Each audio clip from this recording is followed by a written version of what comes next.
Pemirsa, Badan Nasional Penanggulangan Bencana BNPB menghimbau Provinsi Bali agar mewaspadai bencana hidrometeorologi basah seperti banjir dan tanah longsor. Hal ini disebabkan berkurangnya kawasan penyangga air.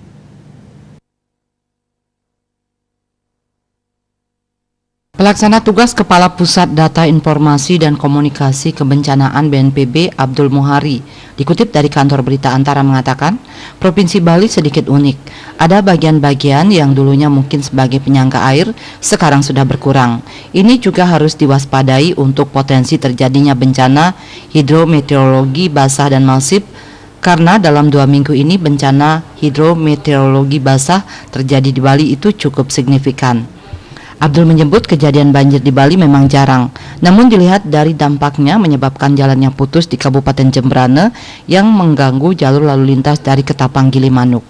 Abdul mengatakan hal ini harus diwaspadai karena Bali adalah tuan rumah pertemuan puncak G20 di 14 sampai 16 November dan memang dari BNPB sudah menyiapkan langkah-langkah antisipasi. Abdul mengatakan upaya mengurangi potensi dampak dari bencana hidrometeorologi basah tidak hanya kerja BNPB saja, tapi harus melibatkan pemerintah provinsi hingga ke tingkat masyarakat.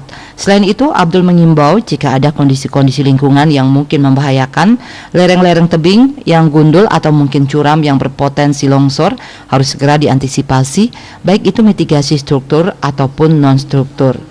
BNPB menilai kawasan di Kabupaten Karangasem dan Bangli sebenarnya bukan lokasi secara kerentanan topografi dan kerentanan lingkungan adalah daerah rawan banjir.